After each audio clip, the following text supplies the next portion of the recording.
ഒരു ഞെട്ടിക്കുന്ന transfer update ആണ് ഇപ്പോൾ പുറത്തേക്ക് വരുന്നത്. അതായത് മുഹമ്മദ് യാസറിൻ്റെ 4 വർഷത്തെ കോൺട്രാക്റ്റിൽ സൈൻ ചെയ്തിരിക്കുകയാണ് നമ്മുടെ FC ഗോവ. സത്യം പറഞ്ഞാൽ ഇത് തീർച്ചയായിട്ടും ഞെട്ടിക്കുന്ന ഒരു സംഭവം തന്നെയാണ്. കാരണം ഒരു പ്ലെയറിന് 4 വർഷം എന്നൊക്കെ പറയുന്നത് ആ ഒരു പ്ലെയറിൽ അത്ര ക്വാളിറ്റി കണ്ടാൽ മാത്രമേ ഒരു ക്ലബ്ബ് 4 വർഷത്തേക്ക് ഒരു കോൺട്രാക്ട് സൈൻ ചെയ്യത്തുള്ളൂ.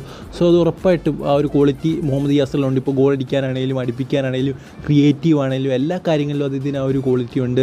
ബട്ട് ഇന്ത്യൻ ടീമിലേക്ക് അദ്ദേഹത്തിന് ഇടം കിട്ടുന്നില്ല എന്ന് പറയുന്നത് അതൊരു നിരാശപ്പെടുന്ന സംഭവം തന്നെയാണ്. എടുത്ത് പറയേണ്ട ഒരു കാര്യം എന്ന് പറയുന്നത് ഹൈദരാബാദ് FC മനേലോ മാർക്കസിൻ്റെ കീഴിലാണ് അതിൻ്റെ ബെസ്റ്റ് പെർഫോമൻസ് അദ്ദേഹം കാഴ്ചവെച്ചത്.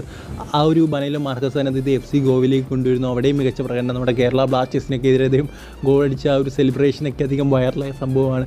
എന്നാലും മുഹമ്മദ് യാസർ വേറെ ലെവൽ പ്ലെയറാണ്. അദ്ദേഹത്തെ ഒരു 4 വർഷത്തെ ഡീൽ എന്ന് പറയുന്നത് വളരെ മികച്ചൊരു ഡീൽ തന്നെയാണ്. നമുക്കറിയാം ബംഗളൂരു FC ഗുർപ്രീത് സിംഗ് സന്ധുവിന് ആദ്യമായിട്ട് അത് സൈൻ ചെയ്തപ്പോൾ 5 വർഷത്തെ ഒരു കോൺട്രാക്റ്റാണ് കൊടുത്തത്. അങ്ങനെ കൊടുക്കാനുള്ള കാരണം അദ്ദേഹത്തിൻ്റെ ടാലൻറ്റും ക്വാളിറ്റി അവർക്കറിയാം. അതുകൊണ്ടാണ്. അടുത്ത അപ്ഡേറ്റ് എന്ന് പറയുന്നത് മുൻ കേരള ബ്ലാസ്റ്റേഴ്സ് താരങ്ങളായ മുഹീദ് ഷബീറിനെയും അതുപോലെ തന്നെ വിനീത് റായെയും സ്വന്തമാക്കിയിരിക്കുകയാണ് നമ്മുടെ പഞ്ചാബ് FC. എന്തായാലും അവരെ സംബന്ധിച്ചിടത്തോളം നല്ല സൈനിങ് തന്നെയാണ്. കാരണം മുഹീദ് ഷബീർ ഐ ലീഗിലെ തന്നെ ഏറ്റവും മികച്ച ഗോൾ കീപ്പറാണ്.